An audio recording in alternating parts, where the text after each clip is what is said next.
Dear students, welcome to A1 Blom Education YouTube channel. ଦଶମ ଶ୍ରେଣୀର ସମସ୍ତ ଛାତ୍ରଛାତ୍ରୀମାନଙ୍କୁ A1 Blom Education YouTube channel ତରଫରୁ ସ୍ୱାଗତ। ଆଜି ଆମେ ଦେଖିବା ଦଶମ ଶ୍ରେଣୀର ଦ୍ୱିତୀୟ କବିତା ଇଂରାଜୀ ବହିର ଦ୍ୱିତୀୟ କବିତା ସଲିଟାରୀ ରିପରେ ବ୍ୟବହୃତ ହୋଇଥିବା ପୋଏଟିକ୍ ଡିଭାଇସ୍ ବା ଯାହାକୁ ଓଡ଼ିଆରେ କ'ଣ କହନ୍ତି ଅଳଙ୍କାର। ଅଳଙ୍କାର ଯେଉଁ ଅଳଙ୍କାର ଗୁଡ଼ିକ ବ୍ୟବହାର ହୋଇଛି ସେ ଅଳଙ୍କାର ବିଷୟରେ ଆମେ ଆଜି କେତେ ଗୁଡ଼ିଏ କ୍ୱେଶ୍ଚିନ୍ ଆଲୋଚନା କରିବା। So dear students, if you came to this channel firstly, don't forget to like, share and subscribe. ପିଲାମାନେ ଯଦି ତୁମେ ପ୍ରଥମ ଥର କରି ଏହି ଚ୍ୟାନେଲକୁ ଆସିଛ, don't forget to like, share and subscribe. ପିଲାମାନେ ତୁମମାନଙ୍କୁ ମୁଁ ପୂର୍ବ କ୍ଲାସରେ କହିଥିଲି ଯେ ପୋଏଟିକ୍ ଡିଭାଇସ୍ କ'ଣ ବା ତାର ଅନ୍ୟ ନାଁ କ'ଣ। ପୋଏଟିକ୍ ଡିଭାଇସ୍କୁ ଆମେ ଲିଟେରାରୀ ଡିଭାଇସ୍ ବୋଲି ବି କହିଥାଉ।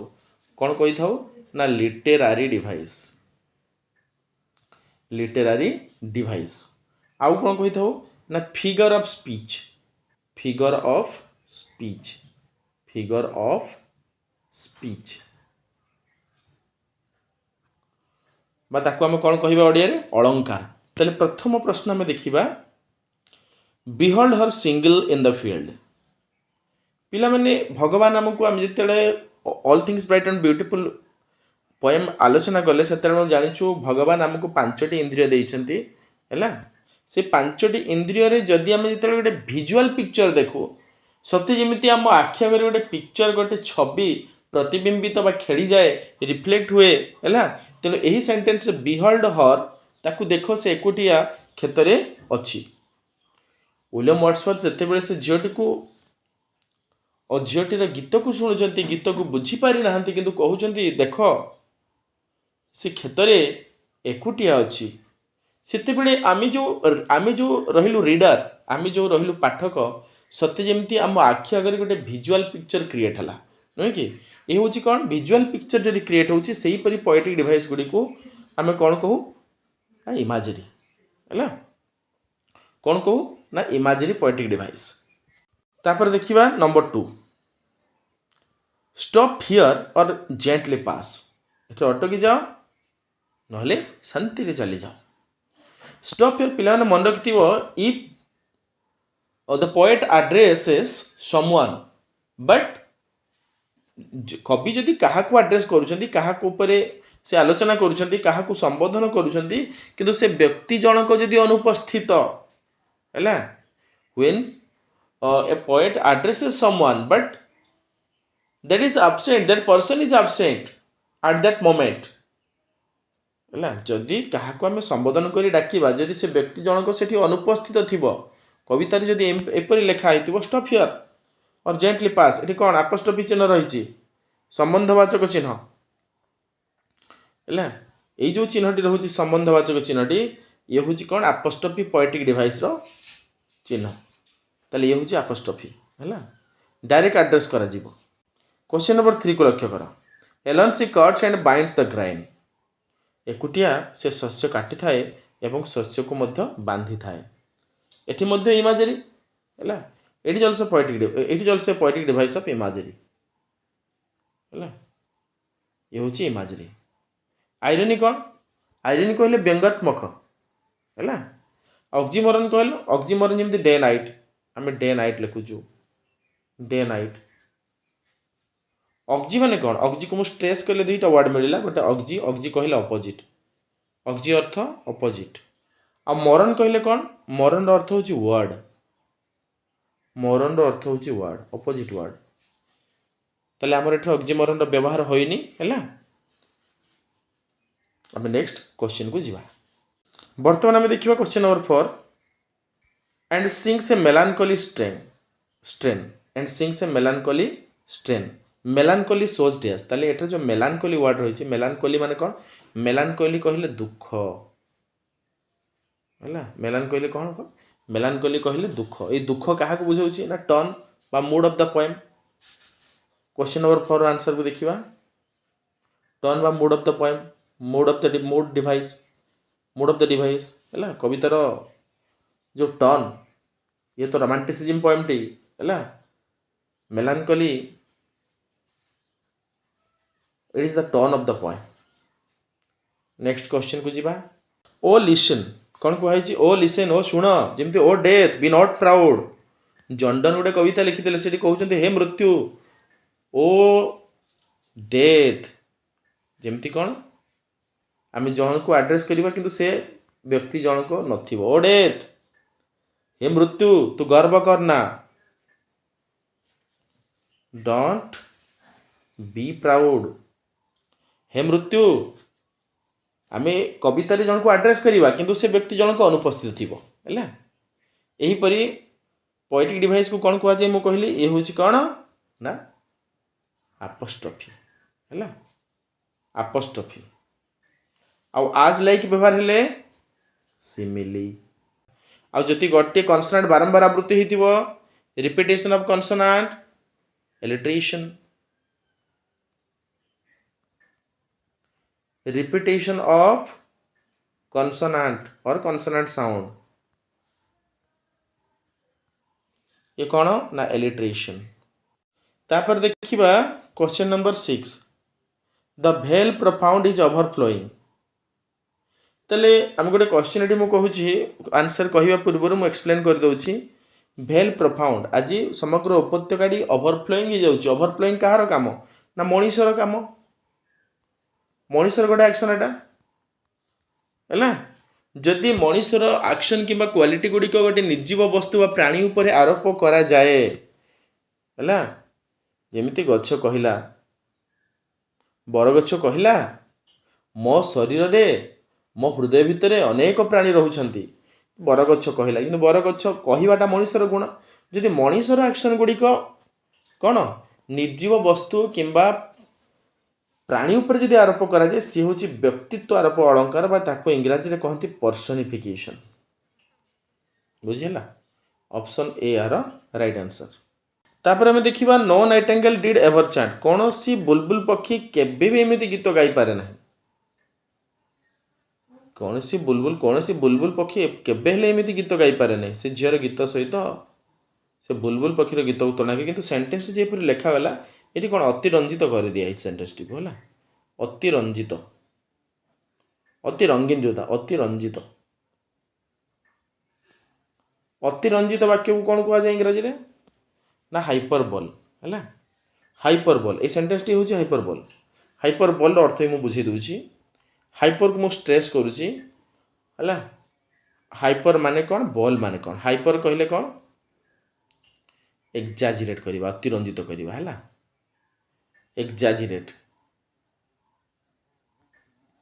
आ बॉल माने कौन बॉल माने हूँ स्टेटमेंट पिला मन रखि स्टेटमेंट जो स्टेटमेंट गुड़ी को अतिरंजित करा जाए सी हूँ हाइपरबोल एठारे तुम जो solitary reaper no nightingale did ever chant ये हूँ गोटे हाइपरबोलिक स्टेटमेंट है मन रहा तो तेणु जो मैंने प्रथम थर कर चैनल को आसीच don't forget to like share and subscribe this is your channel A1 bloom education है तापर आम क्वेश्चन नंबर 8 देखिया क्वेश्चन नंबर 8 मोर welcome notes weary band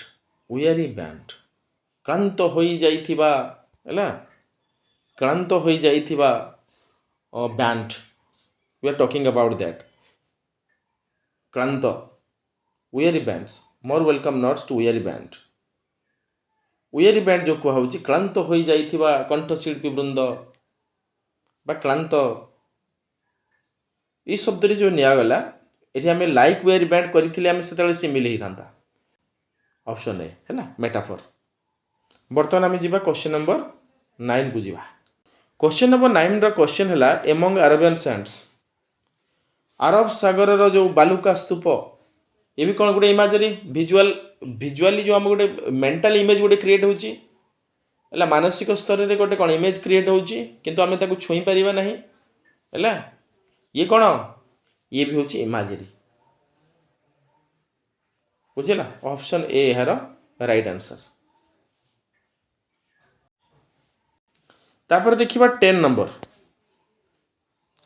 A voice of thrilling never was heard ये तो एक सुंदर रोमांचकर स्वर एक आकर्षणीय सुमधुर स्वर यहीपरि स्वर केबे हेले शुणा जाई नथिला एटा असंभव कथा है ये भी हूँ गोटे कौन ना हाइपरबोलिक स्टेटमेंट है देखिए answer hyperbolic statement A voice of thrilling never was heard option A are right answer.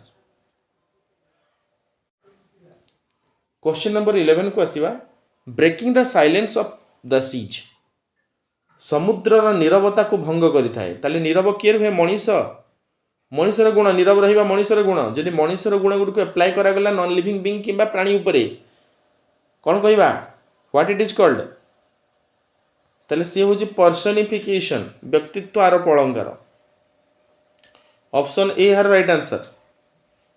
तापर आसीबा question number 12 will no one tell me what she sings केही कहि परिबेने से कोन गीत गाइबो गीत गाई थाए ये कोन गोटे प्रश्न आसला मोर जीवन कौन जीवन क्या कह जाए व्हाट इज लाइफ अनेक उत्तर आसो एट जपरी will no one tell me what she sings ये गोटे रिटोरिकल क्वेश्चन है आलंकारिक प्रश्न अतिरंजित कर क्वेश्चन कराई रिटोरिकल क्वेश्चन है रिटोरिकल क्वेश्चन कह जाए क्वेश्चन गुड़ी ऑप्शन ए राइट आंसर। तापर देखिए perhaps the plaintive numbers flow flow पुणी मनीषर गुण फ्लो किए करे किए बहिबा कामटी कहार ओवरफ्लो कि फ्लो कहार एक्शन ना मनीषर action perhaps the plaintive numbers flow ये भी पर्सनिफिकेशन बुझेला। तापर आसीबा 14 नंबर old unhappy far off things old unhappy far off things ये कौन ओल्ड ये भी इमेजरी एडजेक्टिव रिपीट होइची ये भी इमेजरी है ऑप्शन बी यार right answer. And battles long आगो एवं बहुत दिन पूर्व होइथिबा युद्ध है ये कौन ये भी imagery visual mental picture create करुची आमर है तेणु ये भी इमेजरी ही हम ऑप्शन ए यार राइट आंसर। तापर आसीबा 16 नंबर और इज इट सम मोर हम्बुल्ले विनम्र हम्बुल्ले ले ये हूँ मेटाफर ले कहले सॉरी सॉन्ग संगीत गीत है हम्बुल्ले नीरवतार संगीत विनम्रतार संगीत मेटाफर हम। 17 नंबर देखिए सम नेचुरल सर लॉस और पेन किछि स्वाभाविक दुख ताहा किछि हराइबा कि जंत्रणा पाइबा पिला माने जदि ग्रेजुअली गोटे पोएम क्रिएट होची ग्रेजुअली शेष में आमको इमोशनल क्रिएट करुची जो प्रकार पोएम रे धीरे धीरे शेष में आमको इमोशनल भाव गोटे आवेग क्रिएट करुची से पोएम गुड़ी आम क्लाइमैक्स बोली कही था है क्लाइमैक्स एठी पोएटिक जो डिवाइस यूज होची क्लाइमैक्स बा लिस्टिंग कहती ताकू ऑप्शन ए यार राइट आंसर। 18 नंबर को आसीबा that has been and may be again that has been and may be again ये को पोएटिक डिवाइस सो ये होची रिपीटेशन हबो हला ऑप्शन ए यार right answer.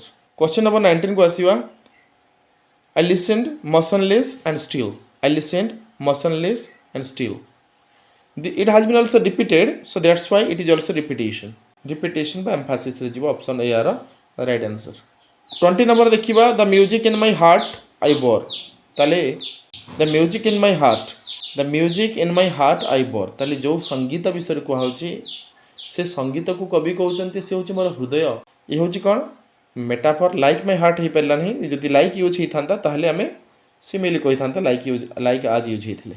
Long after it was heard no more ये होची पैराडॉक्स पोएटिक डिवाइस है पैराडॉक्स ऊपर मो गोटे क्लास नेबी पैराडॉक्स मेटोनिमी है ऑक्सीमोरन मो क्लास नेबी अलग जो आमर नेक्स्ट पोएम जो आसुची आफ्टर दैट पैराडॉक्स एठी आमर गोटे लाइन अछि long after it was heard no more. 22 देखिबा 22 रा आंसर डिस्प्लेड हो गला मु कहि दोची जेते बेले कॉन्सोनेंट साउंड गोटे रिपीट होची कॉन्सोनेंट हो कि कॉन्सोनेंट साउंड है मु गोटे एग्जांपल दोची A 100 of hairy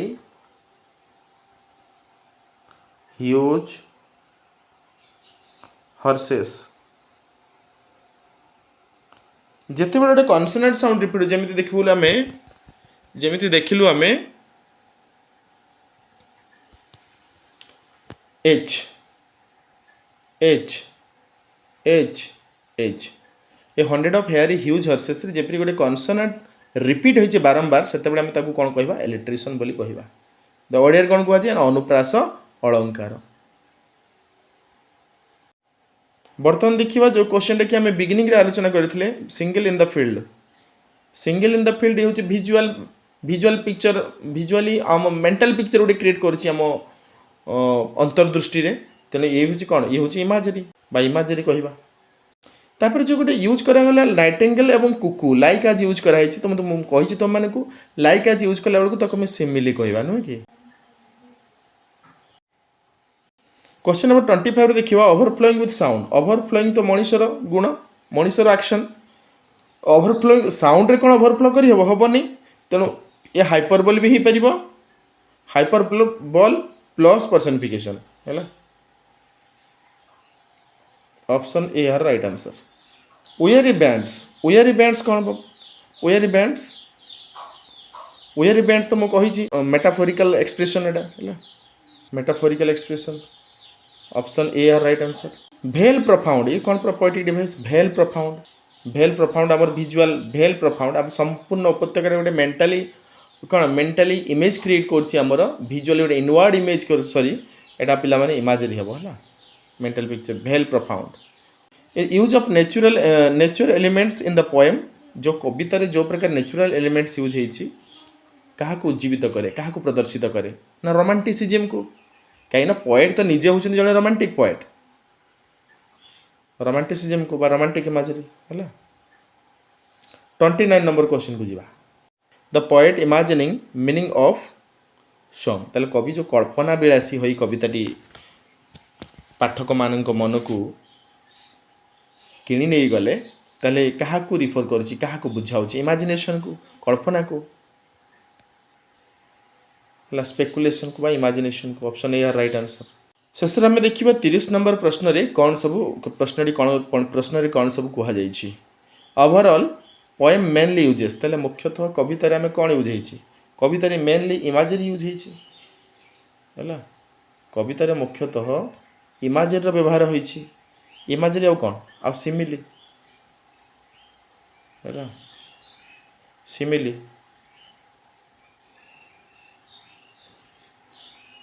option A है right answer. So dear students, if you came to this channel firstly, don't forget to like, share and subscribe. This is your channel A1 Blom Education. This much for today. Next class रे आमे देखिबा पुस्तक रे थिबा book रे थिबा जो प्रश्न गुडी को तार आलोचना करिबा. So have a nice day. God bless you.